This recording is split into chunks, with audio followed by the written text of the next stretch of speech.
Member of parliament, member of legislative assembly అని చెప్పేటటువంటి అందరికీ కూడా ఎవరైతే నిజమైనటువంటి ఎస్సీ సర్టిఫికెట్, ఎస్సీ జీవన విధానం అవలంబిస్తున్నారో వారికే ఆ స్థానంలో పోటీ చేయడానికి అర్హులు.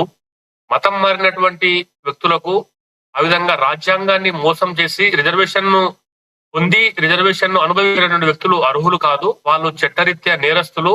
కాబట్టి అన్ని రాజకీయ పార్టీలు కూడా ఏదైతే రాజ్యాంగము చూపెట్టిందో రిజర్వేషన్లు వాళ్ళకే వర్తించాలనేటువంటి విషయంపైన మేము పోరాటం చేసినాము. రాబోయే రోజుల్లో దీన్ని మరింత ఉధృతం చేస్తాం. ఎప్పటి నుంచో నిరంతర సంఘర్షణ ఇది. ఒరిజినల్ దళితులు ఎవరైతే ఉన్నారో నిజంగా ఎస్సీ ఎస్టీలుగా జీవితం అనుభవిస్తూ అదే ఆచార వ్యవహారాల్లో ఇటు హిందుత్వంలో కావచ్చు, అటు బౌద్ధంలో కావచ్చు, సిక్కు మతంలో కావచ్చు నిజంగా దళితులుగా జీవిస్తూ ఆ యొక్క మతానుసారం, ఆ యొక్క ధర్మానుసారం జీవన విధానం కొనసాగిస్తున్నారో వారికి మాత్రమే వర్తించాలి. కానీ ఇక్కడ సర్టిఫికెట్ పొంది అక్కడ క్రిస్టియానిటీలో జీవనం అనుభవిస్తున్నటువంటి వాళ్ళకు ఏమాత్రం చెల్లదని చెప్పేసి మేము హెచ్చరిక చేస్తా ఉన్నాము. ఇప్పుడు కొంతమంది కొత్తగా మాట్లాడుతా ఉన్నారు. క్రిస్టియన్ దళితులు, క్రిస్టియన్ బ్రాహ్మణులు, క్రిస్టియన్ వైశ్యులు అని చెప్పేసి అక్కడ కూడా రకరకాల కులాల పేరుతో మాట్లాడుతా ఉన్నారు. కానీ వాళ్ళ యొక్క రాజ్యాంగం ప్రకారము సర్టిఫికెట్ వదులుకొని అక్కడ వెళ్ళండి స్వచ్ఛందంగా. రాజ్యాంగమే రూపొందించింది. క్రిస్టియానిటీలో ఎక్కడ కూడా కులాలకు తావులేదు, అందరూ కూడా సమానమే అనేటటువంటి విషయాన్ని స్పష్టం చేయాలి. దీనిని మరింత లోతుగా గ్రామీణ స్థాయి వరకు తీసుకువెళ్ళేటటువంటి విధంగా మేము అందరినీ కూడా అవగాహన కార్యక్రమానికి కూడా శ్రీకారం చుడతాము. నిన్ననే ఆర్ఎస్ ప్రవీణ్ కుమార్ గారు కావచ్చు, లేకపోతే ఇక్కడ తెలంగాణ ఫుడ్ కార్పొరేషన్ చైర్మన్ గారు ఎవరో రకరకాల వ్యక్తులు స్పందించడం జరిగింది. ఎస్సీ కులంలో ఉన్నటువంటి సర్టిఫికేట్ పొందుతూ క్రిస్టియానిటీలో సామాజిక అసమానతల్లో తగ్గిపోతాయి, మా పైన దాడి జరుగుతుందని చెప్పేసి చాలా గగ్గోలు పెట్టేటటువంటి రీతిలో మాట్లాడుతూ ఉన్నారు. కాబట్టి ఇది రాజ్యాంగ స్ఫూర్తికి విరుద్ధము, అంబేద్కర్ ఆశయాలకు విరుద్ధము. కాబట్టి మీరు ఒకవేళ క్రిస్టియన్ జీవిత విధానము అమలు చేయాలనుకుంటే స్వచ్ఛందంగా వెళ్ళిపోండి. ఈ యొక్క హిందుత్వంలో సర్టిఫికెట్ పొందుతూ ఇక్కడ ఒక కాలు అక్కడ ఒక కాలు పెట్టి ప్రయాణం చేయడం అనేది నేరము, రాజ్యాంగ విరుద్ధము, చట్ట విరుద్ధము. కాబట్టి దీనిని ఈ విధంగా చేయడం వల్ల నిజమైనటువంటి దళితులు ఎవరైతే ఉన్నారో వాళ్ళ యొక్క హక్కులు హరించివేయబడతా ఉన్నారు.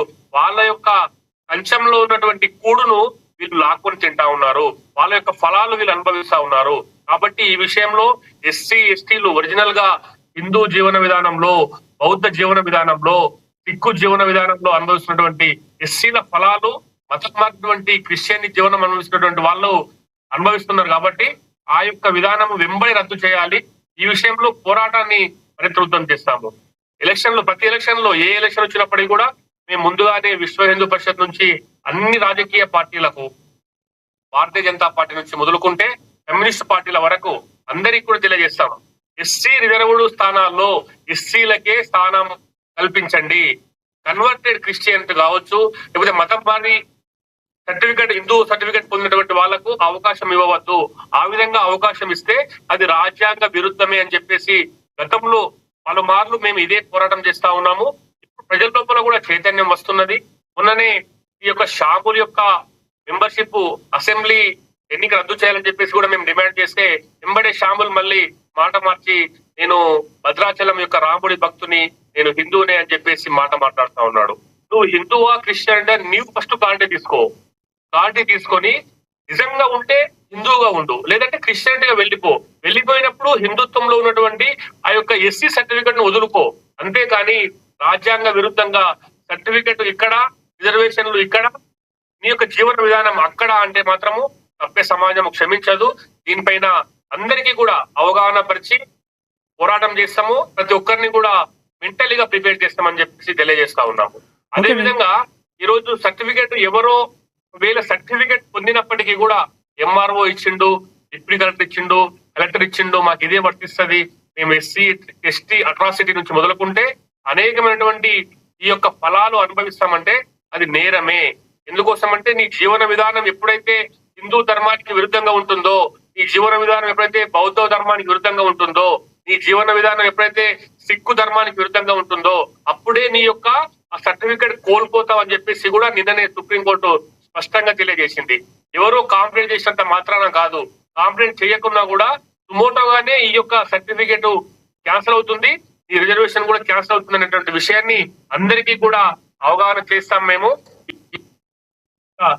ప్రజల్లోకి తీసుకొని వెళ్ళి రిజర్వేషన్ల ఫలాలు ఏవి, ఎవరు అనుభవిస్తున్నారు, అసలు మతం మారినటువంటి వ్యక్తులు రిజర్వేషన్ అర్హుడా, ఒకవేళ ఆ విధంగా అర్హుడైతే నేరస్తుడు అవుతాడు అనేటటువంటి విషయాన్ని క్లారిటీగా చాలా